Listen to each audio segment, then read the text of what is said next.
Hare Krishna.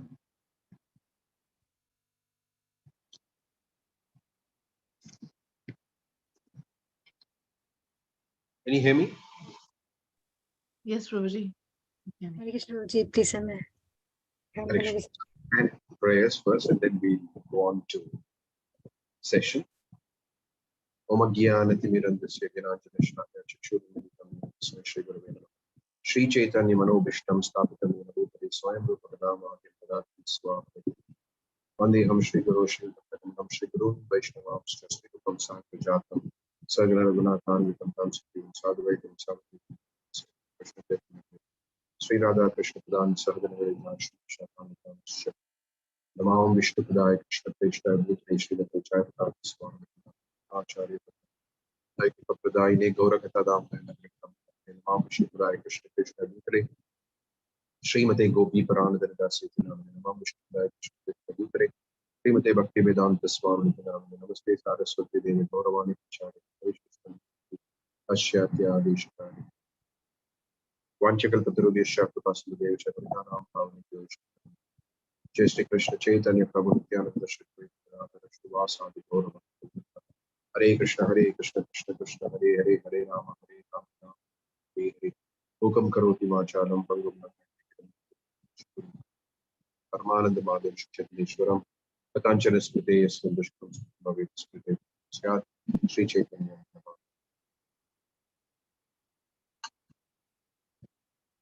Okay, I was supposed to start this class by the previous two classes. I wanted to say something and then I didn't say it. Okay.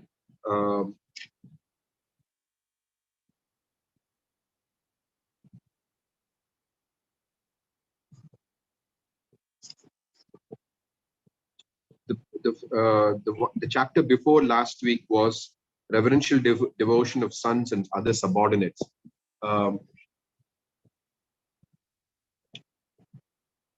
We need to understand that when we speak about Dasya Rasa, it includes servants and includes sons. Generally, we don't talk about being children of God. We only talk about the 5 rasas. So sometimes devotees or others may ask, what about Krishna's children? What rasa are they in? They are in Dasya Rasa. So Dasya Rasa is of 2 types. One is the sons, the other are the other servitors of the Lord. So this is one point which I wanted to make, that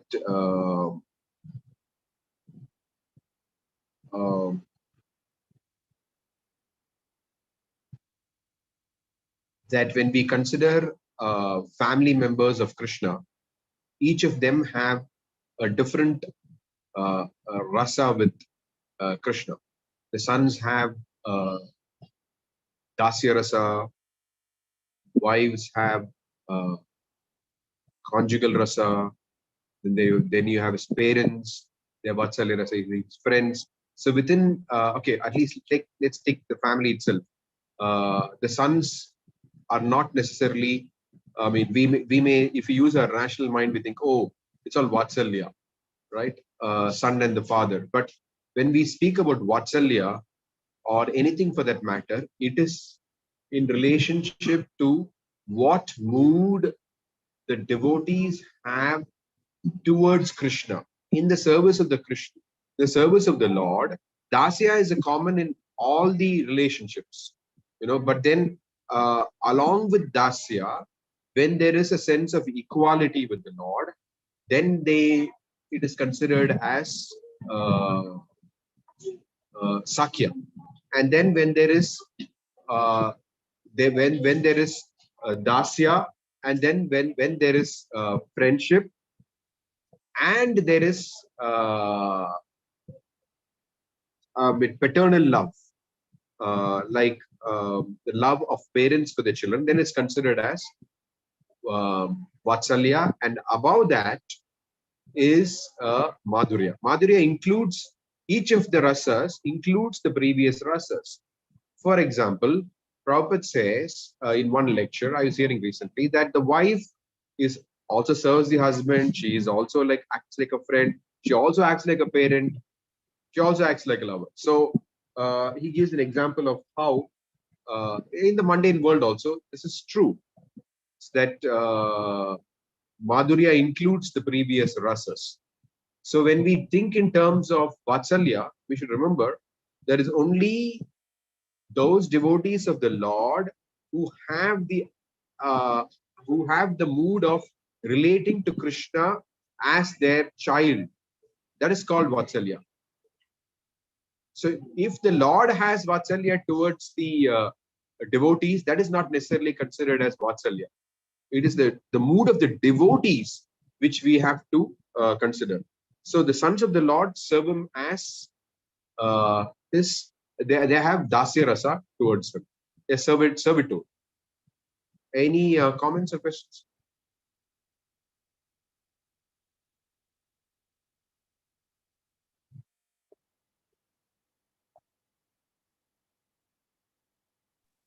Okay. Yeah. Sorry. Yes. Yeah. Somebody also wants to speak. Pardon? Okay. Prabhuji, so you said when the sons of Krishna are serving, they are serving in the mood of servitude. And Yes. other friends are also doing, then other persons, not friends, including friends, they are also serving in the mood of servitude. This is what you just mentioned. And when the parents wants to serve Krishna, then they are in the paternal mood, right? Yes, correct. Yeah. So this is what I understood. Have I missed any other point also? Even in servitude, dasya has got two flavors. Sun has got a different flavor. Sons have got a different flavor, and servitors have got a different flavor. But both of them are classified under dasya. Okay, the flavors may be different, but the mood is servitude. Okay. Servitude, exactly. Yeah. When the mood becomes equal, when servitude is present, but the predominant mood is equality, then it becomes dasya. Sorry, it becomes sakya.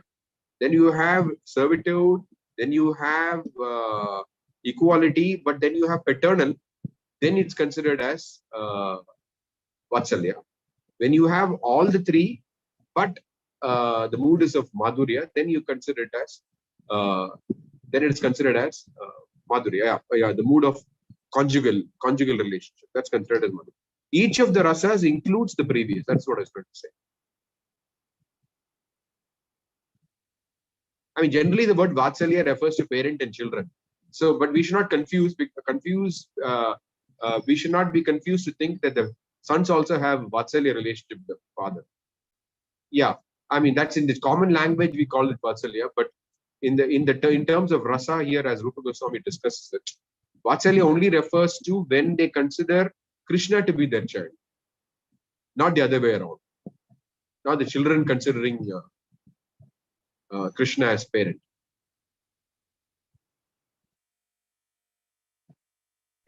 Hare Krishna, Prabhuji. Yes, please. Prabhuji, I want to ask, can you please help me understanding, like, if we take example of Balramji. Balramji has a dasya bhav. He serves as a cushion, sleepers, asan, everything, bed, Krishna's bed, everything. Then in another relation, in other rasa, he's a friend of Krishna. Yes. And he takes care of Krishna, so he has Vasalya bhav also for Krishna. And he's Anang Manjari, so he has in Madhurya also he is in. I think one I have left, but in all five rasas, Balramji is there. So can you? Balram is Anang Manjari? I haven't come across that reference. Where does it say Balram is Anang Manjari? I might be using the wrong name, but yes, Radharani's sister is Anand Manjari, only 99%. And Balramji is Anand Manjari in Madhurya Ras with Krishna. And he does the rasa also. I mean, this is the first time I'm coming across that. Balram also, Balram is actually Vishnu Tattva. Whereas the expansions of Radharani, they're all Shakti Tattva. So I'm a little bit, I mean, please, yeah, give me the reference and I'll have to look at it more carefully. I will. Balaram and Madhura Rasa I've not heard.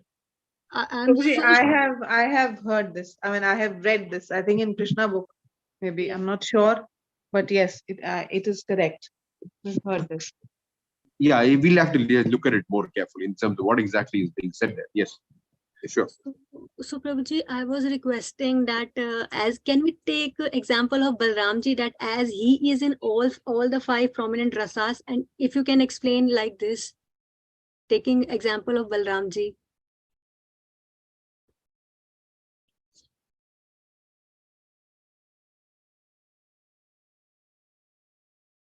Prabhuji, your mic is muted. Sorry, I didn't hear the last part of your question. Can you just clarify once more? Want to hear Yeah. Balaram? Yeah, I was saying that what you said, I didn't get 100%. So I was requesting that as Balramji, if take an example that he is into all the 5 rasas, so can you please help me understand that how what you were explaining? So if you can make me understand, if we taking by taking No, like example. Prabhupada gives the example of the wife actually. So that, I mean, that in a lecture he says how she exhibits all the qualities. She serves her husband. She's equal. She acts like a friend. She also acts like a parent. She also acts like a lover. So Prabhupada says that. So uh, the idea is that why is each rasa considered higher than the other? Because it includes the previous rasa. That's what it means. So it may not be in the same flavor though. I mean, not, for example, the cowherd girls may not go out herding the cows along with Krishna. So they may not be equal to him, act equal to him in that manner. But there is also a sense of equality they have, like that. But they also take care of Krishna. So there is a certain paternal element to it. And of course, there is lovers. Okay, thank you, Prabhuji. Prabhuji, my next question is how Sakhya Vasalya, how Vasalya is there in Madhurya? Because there is an element of taking care, right?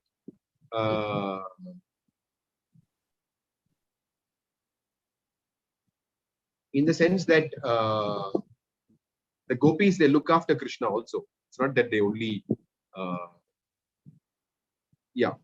they serve him, they feel equal to him, they also look after him, and they also his lovers. I mean, I could just generally refer to the term look after because this is a topic of rasa. So it's very difficult to explain it in terms of how the gopis are exactly feeling. But then the example of the wife is more easy for people to understand because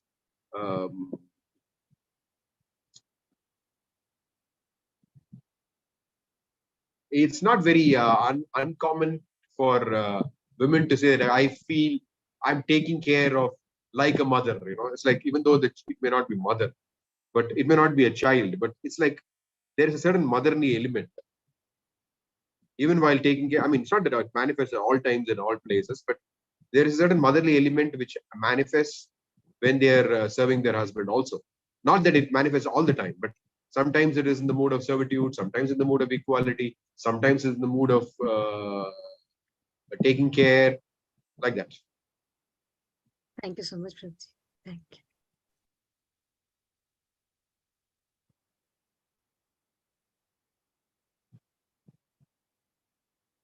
So, Prabhuji, when there is a fraternal relationship, the subordinates thinks themselves as equal to Krishna. So that's how they exchange their feelings.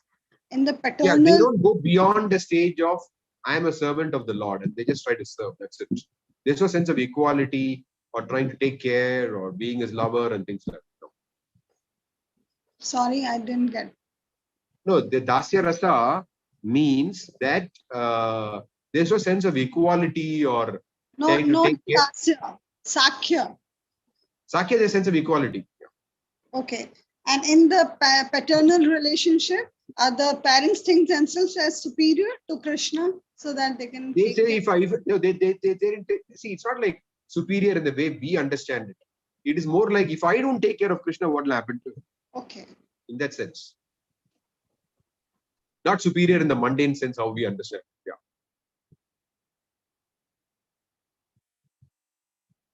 Prabhuji, can I ask one more question? Sure, sure. If you don't think it's relevant, you can, you please don't answer, but it is in my mind because I haven't go far apart from Srila Prabhupada books, and I haven't read all Srila Prabhupada books yet. There, Okay. I have one friend.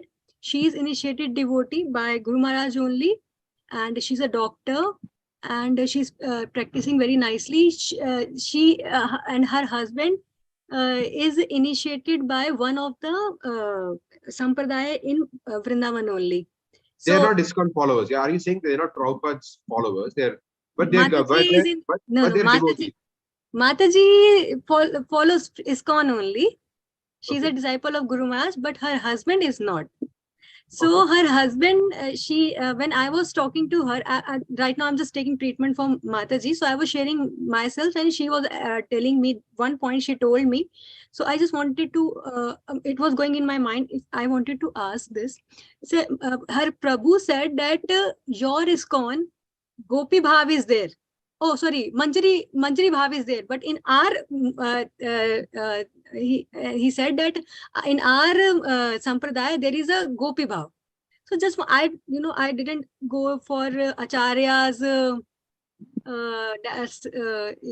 the Acharya's book. I don't know exactly. We read in the Krishna Kirtan Gan Gopi Bhav Rasam Tapti Lahari. We read. I have already read NOD earlier also. So if you can please help me understanding a little bit, which I could. See, there is nothing just, that Lord Chaitanya Mahaprabhu has not revealed.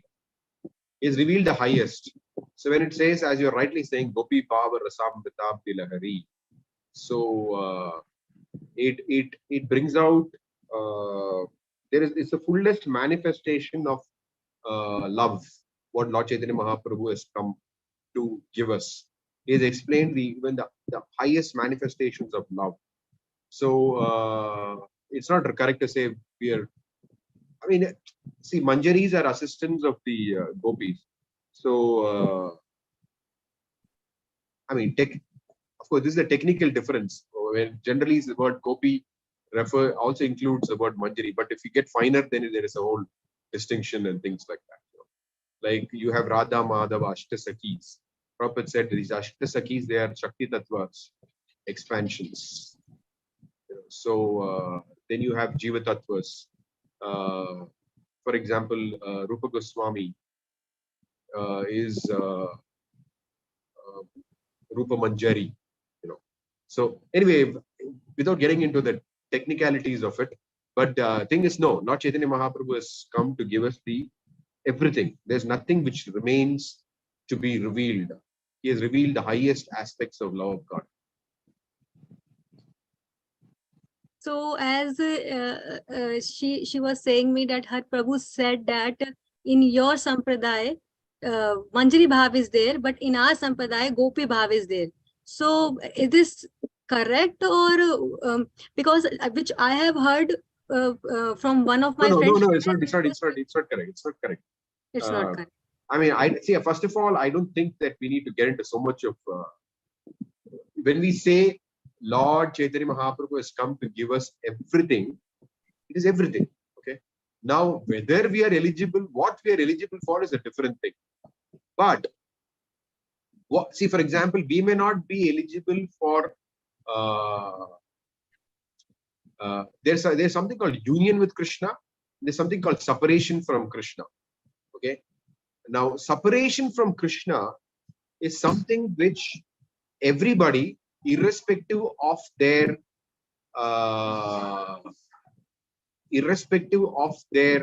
constitutional position, can experience. For example,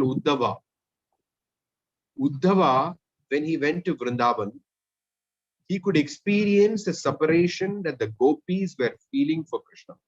He's not a gopi and he's not in that conjugal relationship with Krishna. but he could experience that viraha that the gopis were experiencing from Krishna. But that, so it's like that. So he has explained that whole, in the Bhagavatam we find that the separation of the gopis for Krishna. Okay, so that is something which Lord Chaitanya Mahaprabhu, when he came to teach us this separation from Krishna. Now, so therefore, we can also get a glimpse into the separation that the gopis are feeling for Krishna. But it may not be our constitutional nature to be a gopi or a manjari. So, so what should I say?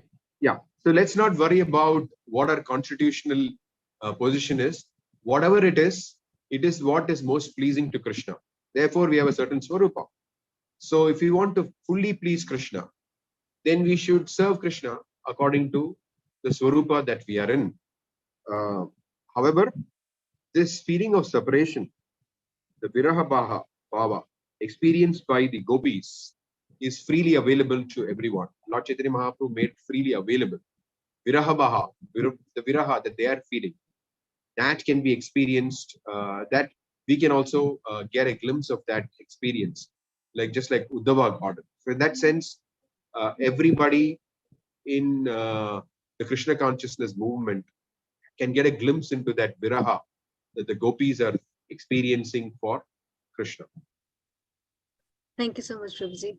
Prabhuji, one more question I want to ask, that I heard in one of the lecture that in Golok Vrindavan, Dasya Bhav is not there. Let me just qualify this before I answer the question. I have not read the Goswami's literature to extent to understand this full. To even say what I've said, but I'm just repeating the words of Gopi Parandan Prabhu in his lectures on Uddhava. He mentions this, that we have access to viraha, but we don't have access to union. We only have to Sambhoga, we don't have access. We have to be qualified for that. Viraha, everyone has access. That is what Lord Chaitanya Mahaprabhu has freely given. Yes, Manju, please go ahead. One thing, Prabhuji, I have heard in lecture that there is no Dasya in Golok Vrindavan, because all are Chinmay there. So Dasya is not there. So can you please explain a little bit, because I have just heard this, or I think I have read last time in NOD only. Does Prabhupada say there is no Dasya Ras in Golok Vrindavan? Prabhupada, I think I have read in the Prabhupada books only, and I think in NOD only. The examples generally given. Because everything is Chinmay there. No, when you say that, what does it mean? Because I'm a little bit distinct about it, because even if you say Sakya Ras, as we were discussing before, it also includes Dasya. No? It's not that it's. You're saying that the rasas start with Sakya in Golok Vrindavan. Yes. It doesn't. Yeah. Yes. So is it right, Prabhuji? We let us see if there's a specific reference. Until then, let's not conclude that there is not.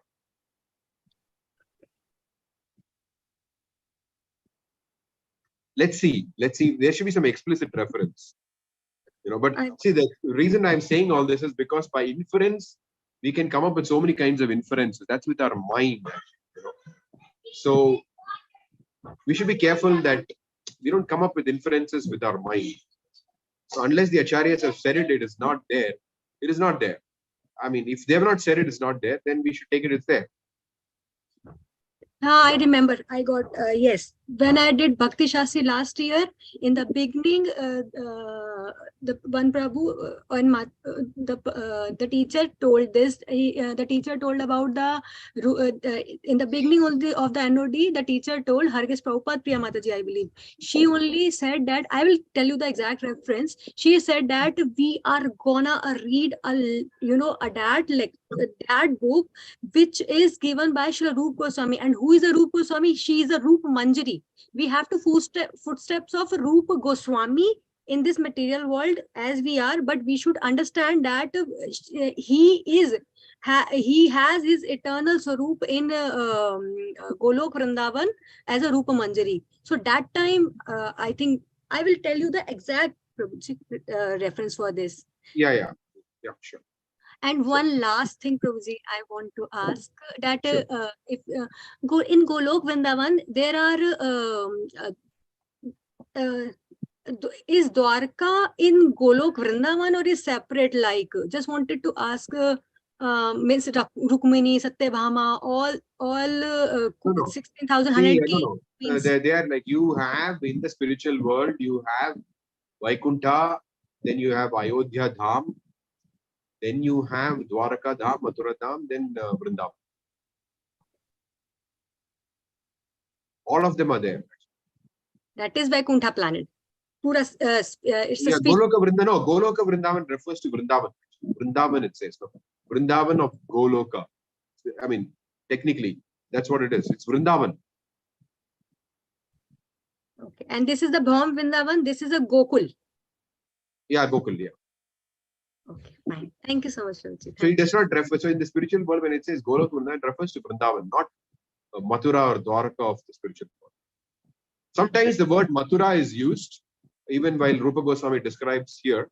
But I mean, it is referring, sometimes that Mathura refers to Vrindavan, sometimes it refers to Mathura itself.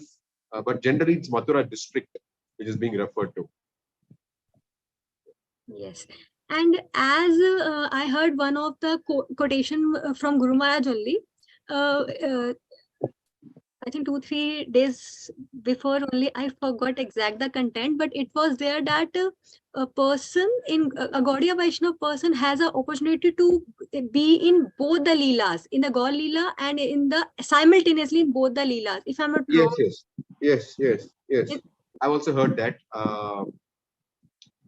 I vaguely remember somewhere Prabhupada mentions it. I need to look it up. I'm not, I mean, my memory is fuzzy about it, but generally that's what is said in his talk. And one last question, Prabhuji. As I have read in Caitanya Charitamrita, as you were saying also that Chaitanya Mahaprabhu has unsealed the love of Krishna, which he has never been, which was not distributed earlier, Anarpita Charin Chirat, and before this was only a verse came. So, so just wanted to ask that all these 4 rasas and not means if you're talking about Dwarka, so Parakya or Parakya ras in Golok Vrindavan and Swakya in Dwarka. Okay. I wanted to ask Prabhuji. No. See, Lord Chaitanya Mahaprabhu has, how do you say? It's like unabridged dictionary. That's it. Everything is revealed there. But Lord Chaitanya Mahaprabhu came to give, of course, when it says, we all know that the Madhuri Rasa exhibited by the gopis in Vrindavan is the highest. There's nothing beyond it. So he came to reveal everything, including the highest. Fine, Prabhuji. It means like in there is a spiritual Our sky. Swarupa may not be, our Swarupa need not necessarily be in Goloka Vrindavan. Like Murari Gupta, Lord Chaitanya Mahaprabhu associate. So he was Hanuman, right? So our Swarupa does not necessarily have to be in Goloka. Whatever our Swarupa is, that is what is the most pleasing to the Lord. So we are interested in reviving our Swarupa. But as I said, on the authority of Gopiparandan Prabhu, that what the residents of Vrindavan feel, specifically even what the gopis feel, that is accessible to us. Yes, and there is spiritual sky, as you said. There is Ayodhya Dham, Dwarka Dham, and then there is a Vrindavan, which we call Golok Vrindavan. So just in if I when we came into Krishna consciousness, we come to know that the goal of life is to go back home, back to Godhead. Second, after some time, we come to know that our goal is Krishna Prem. Then later stages, we come to know that our goal is to do Prem Mai Seva, loving devotional service of Radha and Krishna. Yeah. So just wanted to ask last thing that in Vrindavan, in Golok Vrindavan, there are 4. If you're talking about rasa, there are 4 rasas. And in Madhuri Rasa only, there is a Parakiya Bhav. Right, Prabhuji, if I'm not wrong? But see, my this thing is like, for example, even in Goloka Vrindavan, you have the forest path, you have trees, there are so many things there. So that's why I'm a little reluctant to say that there is no Radhasya there, because you have Shanta there also. It's not that there is no Shanta there. So yeah, what Lord Chaitanya Mahaprabhu has come to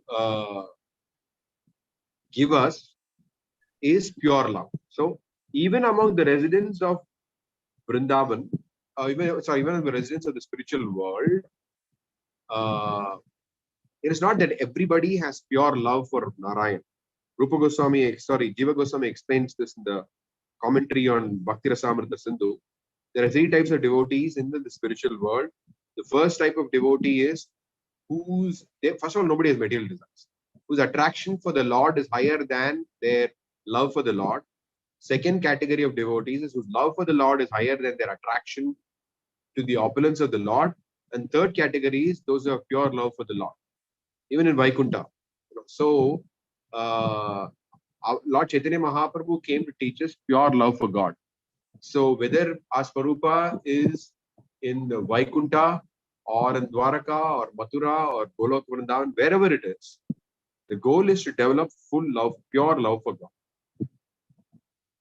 Yes, and one last question, that whatever our Swarup is, that will be revealed by attentive chanting. This is the only solution.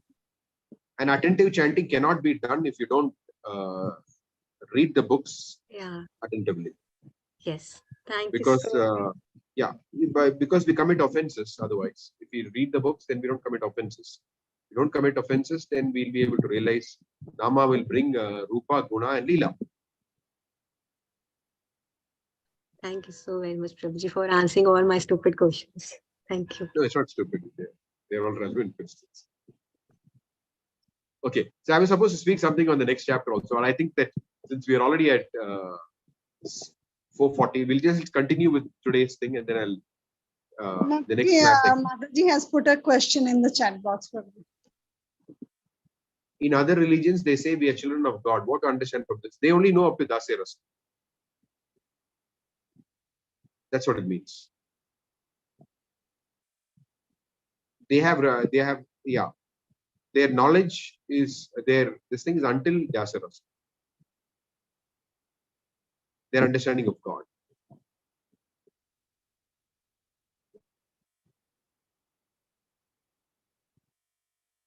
Okay, so who would like to read today? Can I read, Prabhuji? Yeah, okay, you can go ahead. It's 42nd chapter. 42nd chapter. Yeah. Paternal loving affairs. Krishna's age, his beauty, his bugle, his flute, his conch shell, and his pleasing attitude all provoke love in friendship for him. His exceptional joking abilities, exhibited sometimes by his pretending to be a royal prince or even the supreme personality of Godhead also, give impetus to devotees developing love for Krishna in friendship. Learned scholars have divided Krishna's age into 3 periods. The age up to 1 minute.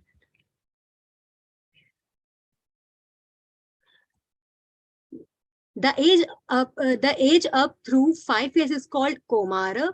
The age from the 6th through the 10th year is called Poganda. The age from the 11th through the 15th year is called Kaishora.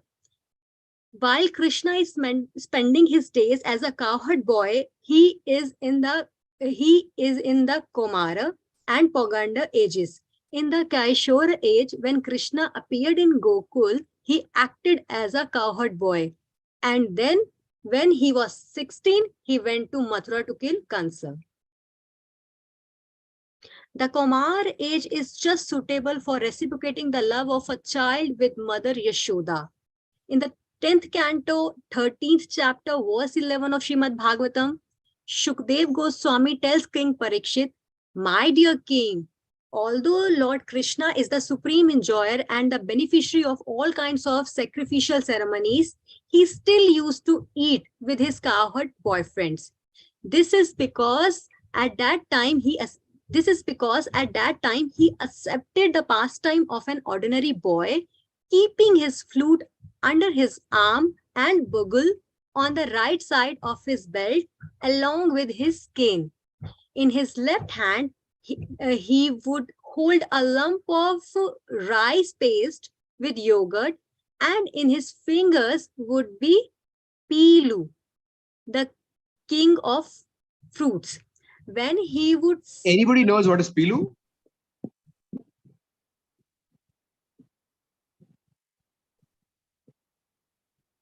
Any idea? I mean, is there a fruit called Pilu now?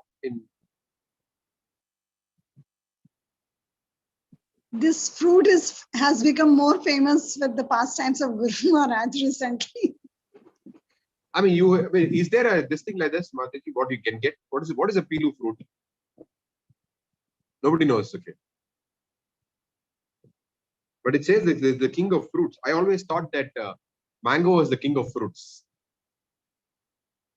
The Prabhupada says in one place that mango is the king of fruits. In Guru Maharaj's classes, there was one chapter on this fruit. Someone ate the seeds and they started. The seeds are very spicy, I guess, if I remember correctly. So there was one class. Maybe I'll try to find which one and maybe post it. Yeah, I'd be interested to know what it is in modern day. What is it called? No, the same thing. Same thing. What? The same Pilu. thing. Yeah. It's called Pilu, but you don't get that in any season, right? How do you buy that Pilu fruit?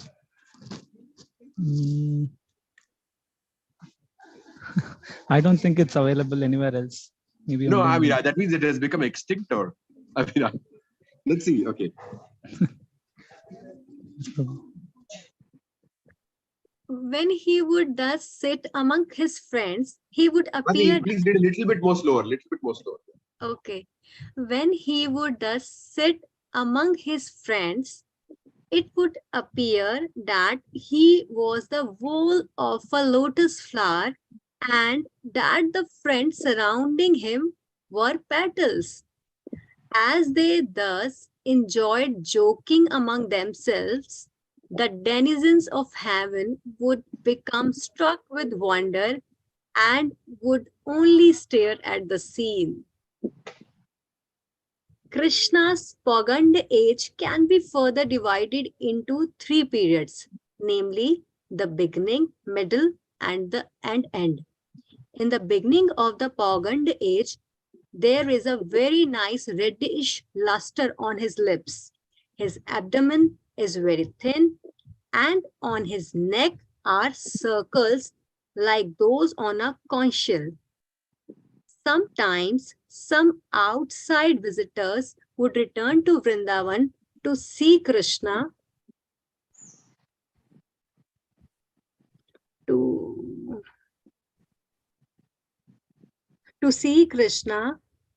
and upon seeing him again would explain, "My dear Mukunda, your beauty is gradually increasing, just like the leaf on a banyan tree. My dear lotus-eyed one, your neck is gradually manifesting circles like those of a conch shells, and in the shining moonlight, your teeth and cheeks are competing with the Padma Rak jewels in their beautiful arrangement. I am sure that your beautiful bodily development is now giving much pleasure to your friends.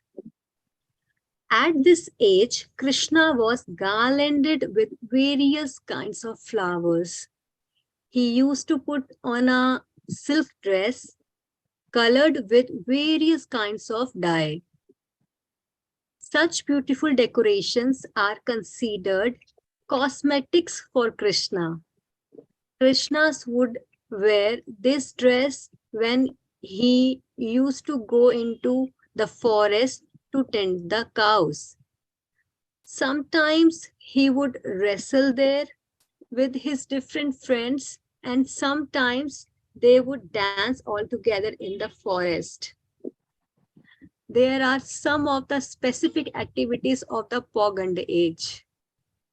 The cowherd friends of Krishna were so happy in his company that they expressed their transcendental feelings within themselves thus: Dear Krishna, you are always busy tending the cows that are scattered all over beautiful Vrindavan.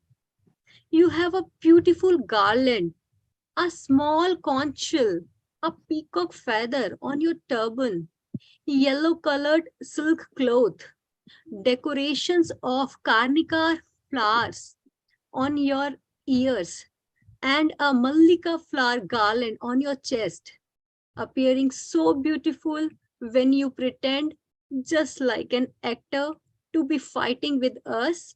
You give us unlimited transcendental bliss. When Krishna is more grown up, in the middle age of Pogand, his nail become finally sharp and his chubby cheeks become lustrous and round. On the two sides of his waist, above his belt, there are three distinct lines of folded skin called Trivali.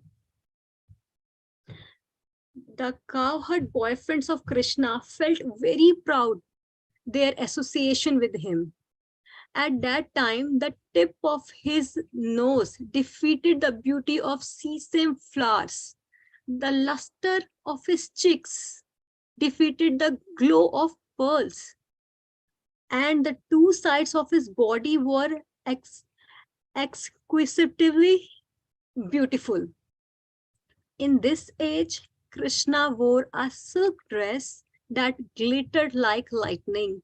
His head was decorated with a silk turban covered with a gold lace. And in his hand, he carried a stick about 56 inches long. It's about 56 inches long. The specific pastime in this period took place in the forest known as Bhandirvan. The Bhandirvan, along with 11 other vanas or forests, is still existing in the Vrindavan area, and devotees who circumambulate the whole area of Vrindavan can know the beauty of this forest even today.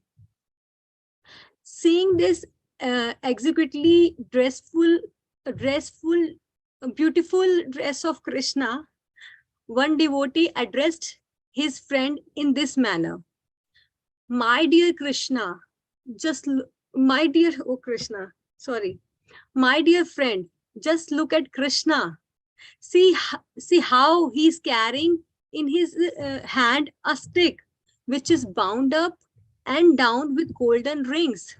How his turban with golden lace is showing such a beautiful luster, and how his dress is giving his friends the highest transcendental pleasure.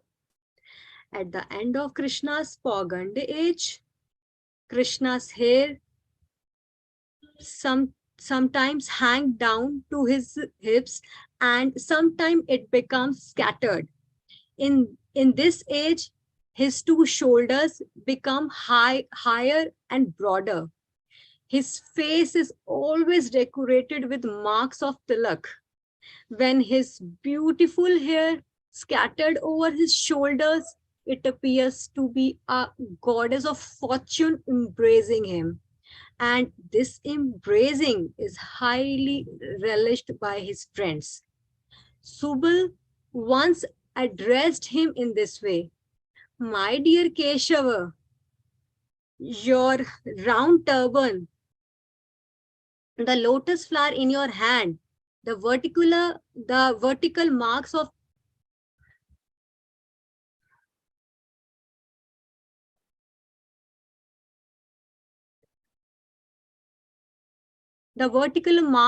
tilak on your forehead, your kumkum flowered musk, and all of your beautiful bodily features are defeating me today. Although I am usually stronger than you or any of our friends, since this is so, I do not know how these features of your body can fail to defeat the pride of all young girls of Vrindavan. When I am so defeated by this beauty, what chance is there for those who are naturally very simple and flexible?" At this age, Krishna took pleasure in whispering into the ears of his friends, and the subject of his talks was the beauty of the gopis, who were just staring before them. Subala once addressed Krishna thus: "My dear Krishna, you are very cunning. You can understand the thoughts of others. Therefore, I am whispering within your ear that all of these 5 gopis who are most beautiful have been attracted by your dress. And I believe that Cupid has entrusted them with the responsibility of conquering you. In other words, the beauty of the gopis was capable of conquering Krishna, although Krishna is the conqueror of all universes." The symptoms of the Kaishore age have already been described, and it is at this age that devotees generally most appreciate Krishna. Krishna with Radharani is worshipped as Kishore Kishori.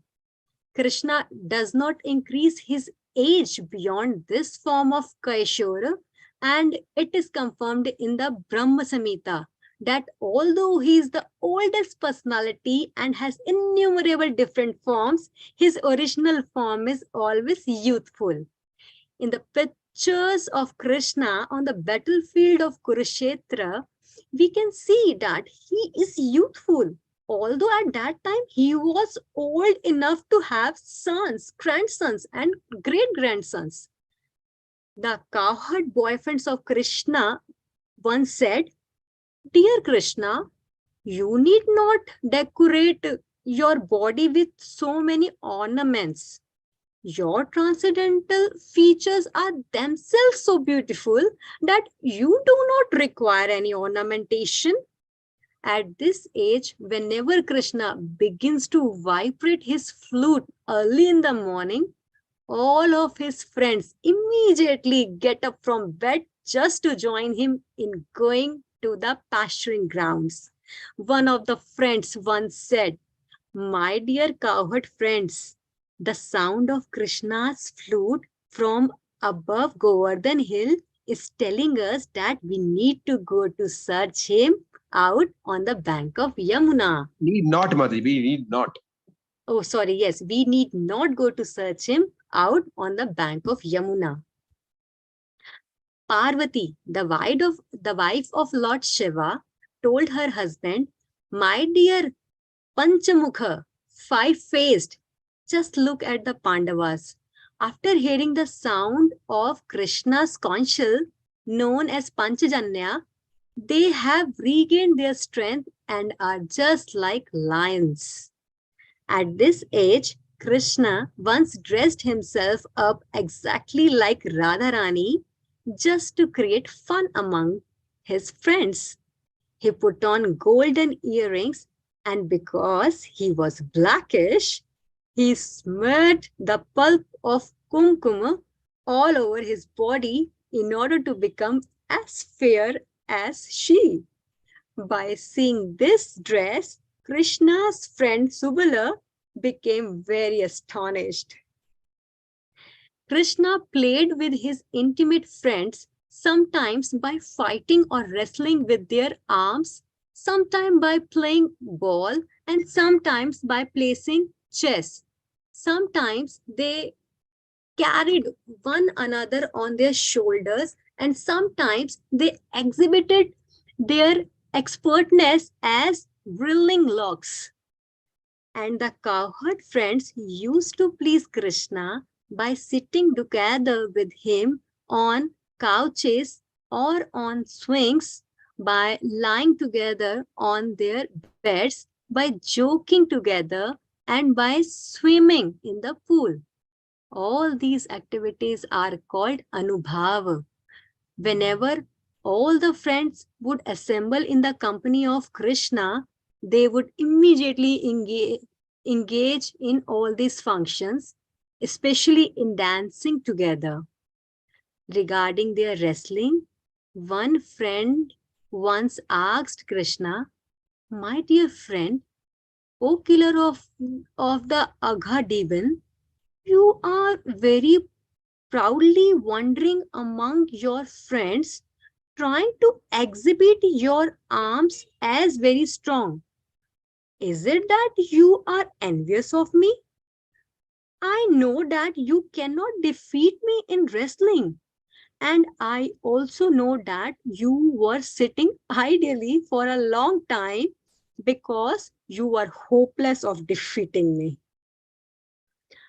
All the friends were very daring and would risk any difficulty because they were confident that Krishna would help them to be victorious in all adventures.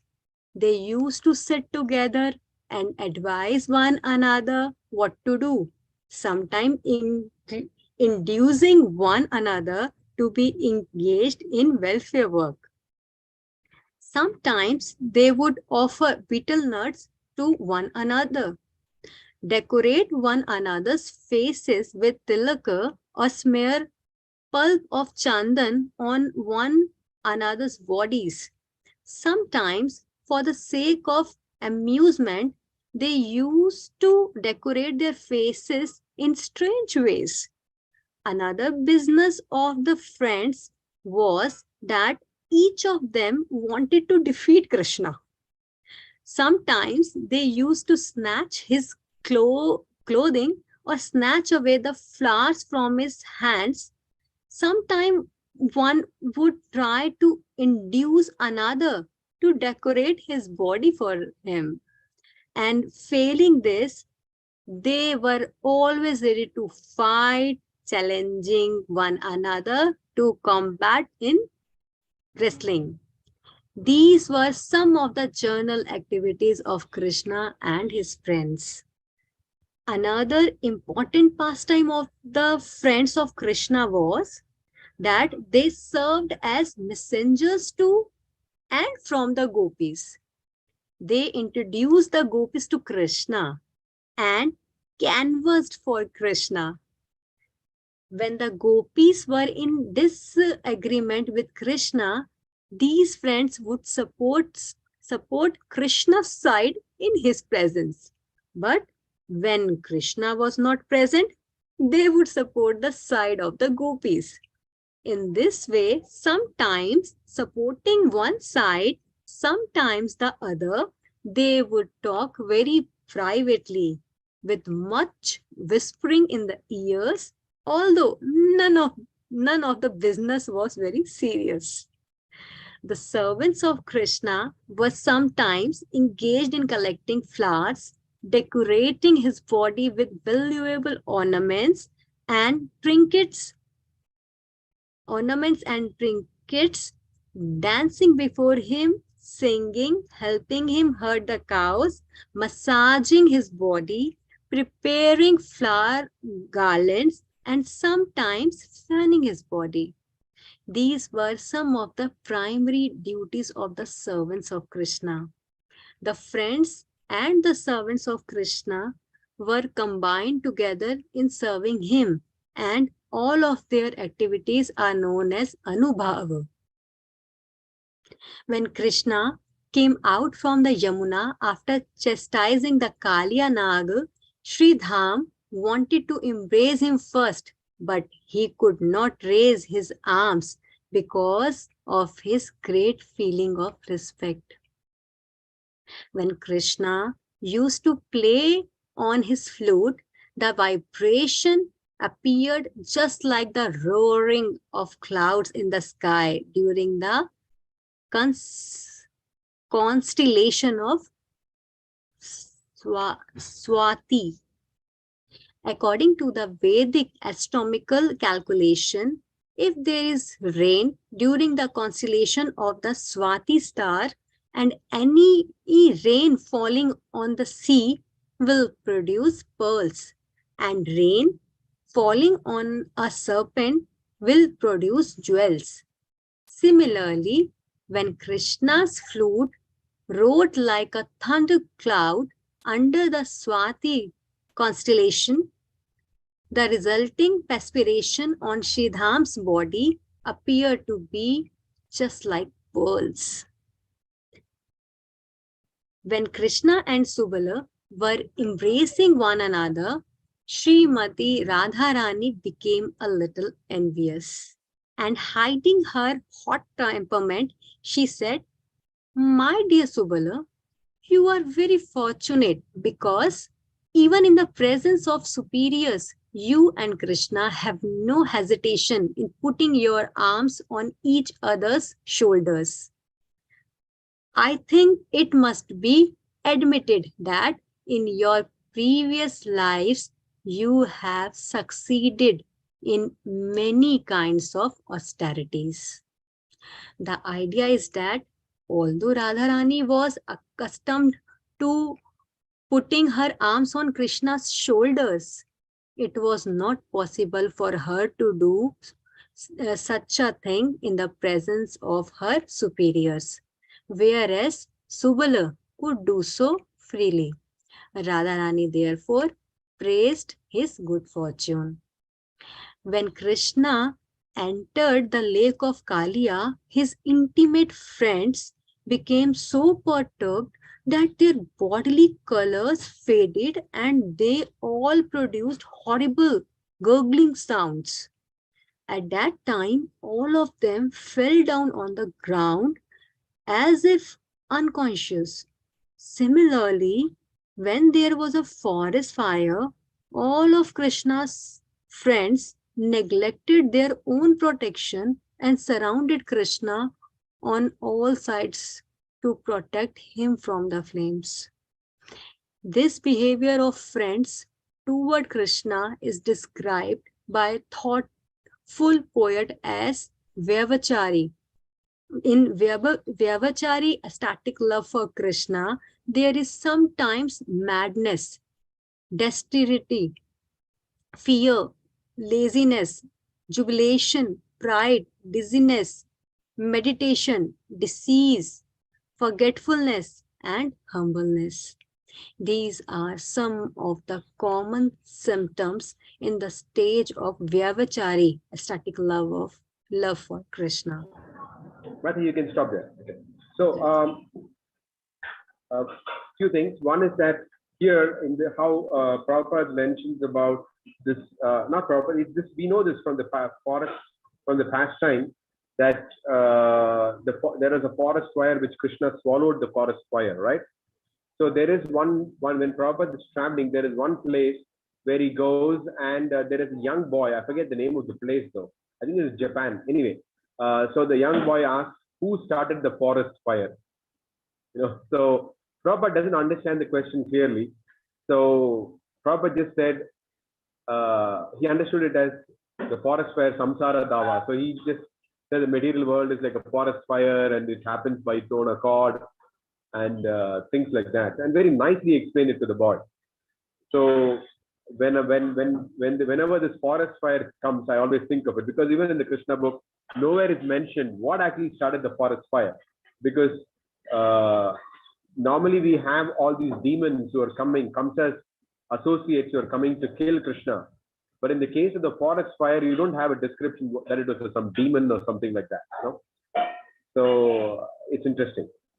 Okay, so in the next section we're going to deal with Sai Bhava. This is the Vyabhachari Bhava, and don't ask me what is the difference between Vyabhachari, Sai, and all that.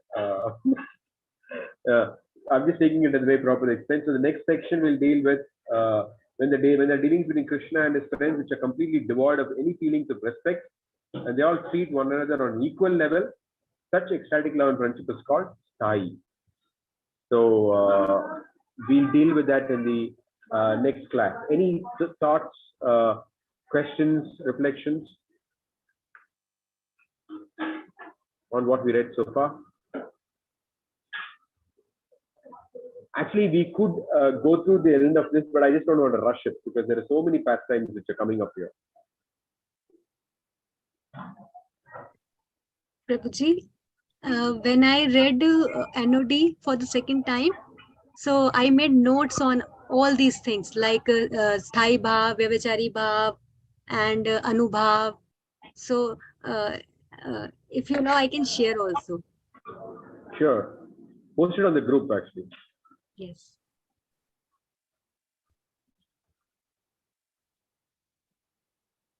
I mean, yeah. These are directly from the thing, right? Not inferences, no? Not what you've understood, right? They're directly references from the book, right? No, actually, I read NOD with devotees under the instruction of His Grace Premanjan Prabhu. He is the one of the brahmachari in ISKCON Punjabi Bagh. When there was a lockdown, we started a reading club.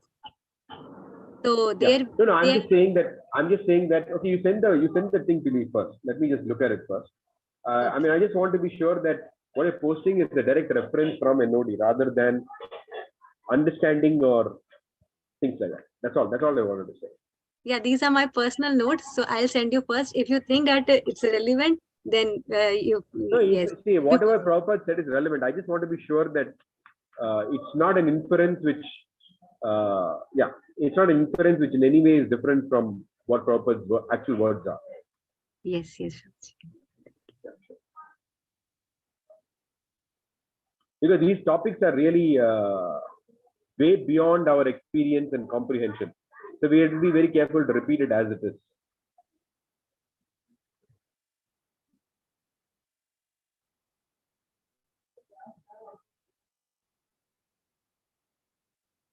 Okay.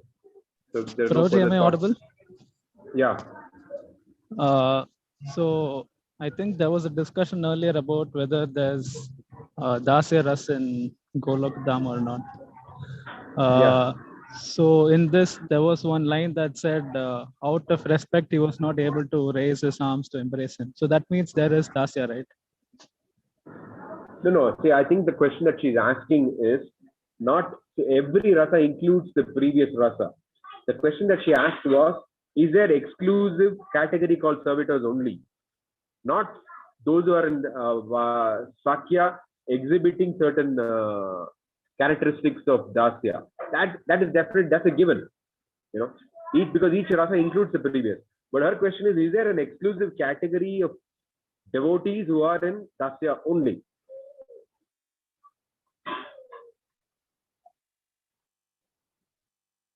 You got it?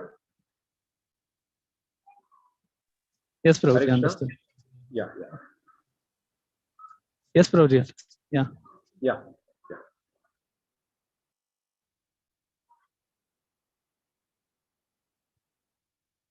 Okay, Rukmini Harisani Mataji, please share your notes with me and then we'll resume in the coming week, next Thursday.